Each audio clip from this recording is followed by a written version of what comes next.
தமிழ்ச்சட்டை நேயர்கள் அனைவருக்கும் வணக்கம். இதுவரைக்கும் எங்கள் சேனலை சப்ஸ்கிரைப் பண்ணலைன்னா மறக்காமல் சப்ஸ்கிரைப் பண்ணிக்கோங்க. அப்போ தான் நாங்கள் தினம் போடுற பதிவு உங்களுக்கு வந்தடையும். உங்களுக்கு எந்த டீட்டெயில் வேணாலும் நீங்கள் கமெண்ட் செக்ஷனில் கேட்கலாம். நாட் ஓன்லி சிவில் கிரிமினல், நீங்கள் எதுனாலும் கேட்கலாம். அதுக்கான ரிப்ளை உங்களுக்கு பண்ணுறோம். இன்றைக்கி வீடியோக்குள்ளே போகலாம் வாங்க. Communication during marriage Indian evidence ஆக்டில் செக்ஷன் 122 அண்ட் 123 பற்றி இன்றைக்கி நம்ம பார்க்க போகிறோம். ஸோ கம்யூனிகேஷன் டியூரிங் மேரேஜ்னால் என்ன அப்படின்றது 122ல் இந்த செக்ஷனுக்கான டீட்டெயில்ஸ் கொடுத்துருக்காங்க. அண்ட் 123ல் வந்து பார்த்திங்கன்னா evidence as to affairs of state. So இந்த ரெண்டு செக்ஷனை என்ன சொல்கிறாங்கன்றதை பார்க்க போகிறோம். ஸோ இதுக்கு முன்னாடி நம்ம வந்து இந்த ப்ரிவிலேஜ் கம்யூனிகேஷன் அப்படின்ற ஒரு இன்ஃபர்மேஷன் தட் இஸ் வந்து ஒரு பார்ட் இருக்குது இந்தியன் எவிடன்ஸ் ஆக்டில். இந்த ப்ரிவிலேஜ் கம்யூனிகேஷன் என்னன்னு பார்த்தீங்கன்னா, ஒரு சில இன்ஃபர்மேஷனை யாருக்கு வந்து அதை ஷேர் பண்ணலாம், யாருக்கு வந்து ஷேர் பண்ணக்கூடாது, அதே மாதிரி அந்த கம்யூனிகேஷனில் இருக்கிற சீக்ரெட்டான இன்ஃபர்மேஷனை யாருக்கு மட்டுமே அந்த சீக்ரெட் தெரியணும், யாருக்கு தெரியக்கூடாது. ஸோ இந்த மாதிரியான விஷயங்கள் எல்லாமே இந்த கம்யூனிகேஷன் தட் இஸ் ப்ரிவிலேஜ் கம்யூனிகேஷனுக்குள்ளே இருக்குது. இதில் வந்து செக்ஷன்ஸை சில டிஃப்ரெண்ட் தட் இஸ் வந்து செக்ஷன்ஸாக பிரிச்சிருக்காங்க. என்னென்ன செக்ஷன் யாருக்குள்ளே அந்த கம்யூனிகேஷனை பண்ணணும் அப்படின்றத கொடுத்துருக்காங்க. இப்போ ஃபார் எக்ஸாம்பிள் நீங்கள் மேட்ரிமோனியல் கம்யூனிகேஷன் பார்த்தீங்கன்னா 120லேருந்து 122 வரைக்கும் இந்த செக்ஷன்ஸுக்குள்ளே ஒரு திருமண வாழ்க்கையில் ஒரு ஹஸ்பண்டுக்கும் ஒய்ஃபுக்கும் நடக்கக்கூடிய இன்பிட்வீன் நடக்கக்கூடிய அந்த கம்யூனிகேஷனில் இது வந்து எவ்வளோ சீக்ரெட்டாக இருக்கணும், யாருக்கு வந்து இதை சொல்லலாம், யாருக்கு சொல்லக்கூடாது, ஒருவேளை யாருன்னா கம்பல் பண்ணி கேட்டாங்கன்னா அதை சொல்லலாமா சொல்லக்கூடாதா, அவங்களுடைய ரைட்ஸ் என்னன்றதை இதில் சொல்லியிருக்காங்க.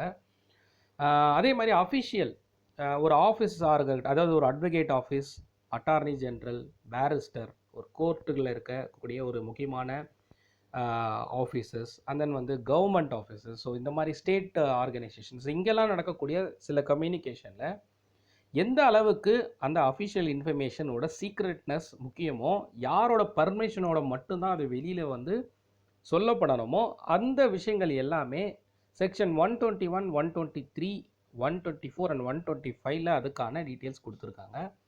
ப்ரொஃபஷ்னல் கம்யூனிகேஷன், இப்போ இதில் இந்த பர்டிகுலர் ஆக்டில் வந்து ப்ரொஃபஷ்னல் நான் சொல்கிறத பார்த்திங்கன்னா மோஸ்ட்லி வந்து advocate, barrister, pleader, advocate general, and then வந்து ஒரு இன்டர்பிரேட்டர், ஈவன் அட்வொகேட் கூட ஒர்க் பண்ணுற ஆளாக இருந்தாலும் சரி, இல்லை ஒரு லாங்குவேஜ் கம்யூனிகேஷன் கூட இருக்க இன்டர்பிரேட்டராக இருந்தாலும் சரி, ஸோ இவங்க எல்லாரும் கூடயே இருக்க அந்த ப்ரொஃபஷ்னல் கம்யூனிகேட்டர்கிட்ட ஒரு கேஸ் சம்மந்தப்பட்ட சில விஷயங்களை சொல்கிறாங்க. ஸோ எந்த அளவுக்கு அதோட சீக்ரெட்னஸ் இருக்கணும், அந்த கம்யூனிகேஷனோட ப்ரிவிலேஜ் என்ன, யாரிடம் இதை வந்து தெரிவிக்கணும் தெரிவிக்கக்கூடாது அப்படின்ற டீட்டெயில்ஸ் எல்லாமே 126, 127 அண்ட் 129ல் வந்து கொடுத்துருக்காங்க.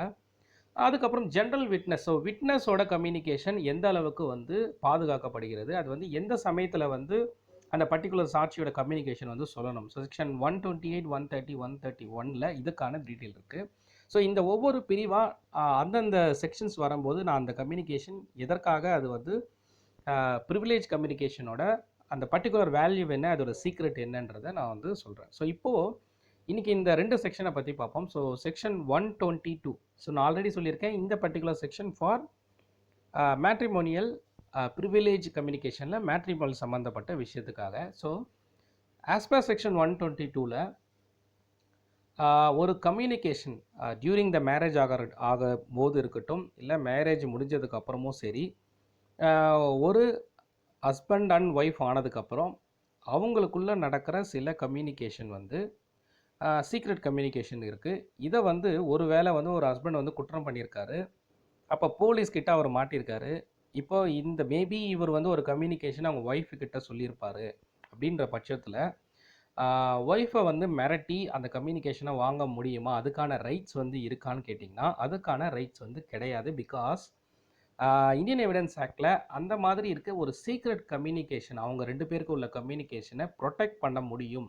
அந்த ப்ரொடெக்ட் பண்ணுறதுக்காக ஒரு ப்ரிவிலேஜ் கொடுத்துருக்காங்க. அந்த ப்ரிவிலேஜ் தான் இந்த செக்ஷன் 122ல் வந்து இதற்கான விளக்கம் இருக்குது. ஸோ விளக்கம் என்னன்னு பார்த்தீங்கன்னா, ஹஸ்பண்ட் அண்ட் ஒய்ஃப் அவங்களோட secret communication will have the privilege communication. So இதை வந்து சாட்சியமாக சொல்லி அவங்கள கட்டாயப்படுத்த, அவங்களே விருப்பப்பட்டு சொல்கிறது வேறு, கட்டாயப்படுத்தி சொல்லக்கூடாது, கேட்கக்கூடாதுன்றது தான் இதில் முக்கியமான ஒரு விஷயமாக வந்து சொல்லியிருக்காங்க. ஒருவேளை அவங்களுக்கு இன்ட்ரெஸ்ட் இருந்து அவங்களே சொல்கிற மாதிரி இருந்தால் மட்டும் சொல்லலாம் அப்படின்றது இந்த எக்ஸப்ஷனில் இந்த பர்டிகுலர் ஆக்டில் வந்து சொல்லியிருக்காங்க. ஆனால் ஃபார் கிரிமினல் அஃபென்ஸ்க்கு வேற யாருக்கா ஒருத்தர் மேலே அந்த பர்டிகுலர் வழக்கு வந்து நடக்கும்போது இவங்க சொல்லலாம்னா சொல்லலாம். பட் அவங்க 2 பேருக்குள்ளே இருக்க சீக்ரெட்டை அவங்கள வந்து மிரட்டியோ இல்லை இன்டியூஸ் பண்ணியோ த்ரெட்டன் பண்ணியோ வந்து கேட்கக்கூடாது. அந்த ப்ரிவிலேஜ் தான் இந்த செக்ஷன் 122ல் சொல்லியிருக்காங்க. ஸோ செக்ஷன் 123ல பார்த்தீங்கன்னா evidence as to affairs of state. So நான் ஆல்ரெடி சொன்ன மாதிரி ஒரு ஸ்டேட்டில் நடக்கக்கூடிய அஃபிஷியல் கம்யூனிகேஷன் எந்த லெவலுக்கு ப்ரிவிலேஜ்டு கம்யூனிகேஷனாக இருக்கணுன்றது 4 செக்ஷன் சொல்லியிருப்பேன். 121, 123, 124 அண்ட் 125. ஸோ அதில் ஒரு செக்ஷன் இந்த 123. ஸோ லாஸ்ட் வீடியோவில் நம்ம 121 வந்து நம்ம பார்த்துருக்கோம். இந்த 123ல என்ன சொல்லியிருக்காங்கன்னா, வித்தவுட் இப்போ எங்கேயோ ஒரு குற்றம் நடக்குது. அப்போது அந்த குற்றத்துக்கான எவிடன்ஸ் வந்து கேப்சர் பண்ணுறாங்க கவர்மெண்ட்டு. அது வந்து ரொம்ப சென்சேஷன் உள்ள ஒரு குற்றமாக இருக்குது. இப்போது கவர்மெண்ட் வந்து அந்த பர்டிகுலர் ஃபோட்டோகிராஃபோ இல்லை அதற்கான எவிடன்ஸோ ஆதாரங்களோ எதையுமே வெளியில் விடக்கூடாது அப்படின்னு சொல்லி அவங்க வந்து அது ஒரு சீக்ரெட் கம்யூனிகேஷனாக வச்சுருக்கும்போது அப்போது அது சம்மந்தப்பட்ட எந்த ஒரு விஷயத்தையும் வெளியில் சொல்லக்கூடாது. இதுதான் வந்து அந்த பர்டிகுலர் அங்கே நடந்த சம்பவத்துக்கும் அவங்க வச்சுருக்க இன்ஃபர்மேஷனுக்கும் secretness. So privileged communication for the state இந்த பர்டிகுலர் செக்ஷன். ஸோ எக்ஸப்ட் அதாவது இதில் ஒரு எக்ஸப்ஷன் கொடுத்துருக்காங்க. ஒருவேளை ஹெட் ஆஃப் த டிபார்ட்மெண்ட், இப்போ போலீஸ் டிபார்ட்மெண்ட் வந்து ஒரு பர்டிகுலர் எவிடன்ஸ் வந்து கேப்சர் பண்ணியிருக்காங்க. இந்த எவிடன்ஸ் வந்து மீடியாலேயோ இல்லை வேறு எங்கேயுமே தெரியக்கூடாதுன்னு சொல்லி ஒரு சீக்ரெட்டாக வச்சுருக்காங்க. இப்போது இந்த சீக்ரெட்னஸ் இருக்கும்போது கண்டிப்பாக யாருமே சொல்லக்கூடாது. அதே சமயத்தில் ஒரு எக்ஸப்ஷன் இருக்குது. ஒருவேளை head of the police department வந்து அலோவ் பண்ணுறாரு, அவர் வந்து ஒரு பர்மிஷன் கொடுக்குறாரு, திங்ஸ் ஃபிட் இதை வந்து வெளியில் சொல்லும் போது மட்டும்தான் அந்த பர்டிகுலர் திங்ஸ் வந்து மீடியா மூலியமாகவோ இல்லை வேறு எங்கன்னா பப்ளிஷ் ஆகலாம். அதற்காக கொடுக்கப்படுற விட்னஸை மட்டும்தான் அந்த விட்னஸாக வந்து ஏற்றுக்கொள்ளப்படும். ஸோ அதுக்கு இல்லாதது இதன் மூலயமா ப்ரொடெக்ட் பண்ணப்படும். அதுதான் 123ல் வந்து சொல்லியிருக்க இன்ஃபர்மேஷன்.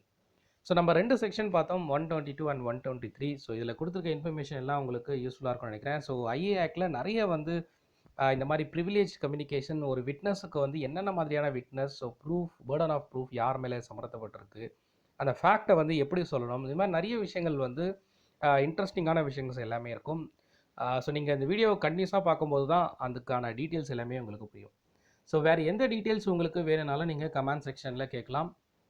அதற்கான டீட்டெயில்ஸை நான் உங்களுக்கு சென்ட் பண்ணுறேன். நாட் ஒன்லி சிவில் கிரிமினல், எதுனாலும் நீங்கள் கேட்கலாம், அதுக்கான ரிப்ளை பண்ணுறோம். ஸோ அடுத்த வீடியோவில் உங்களை சந்திக்கிறேன். நன்றி, வணக்கம்.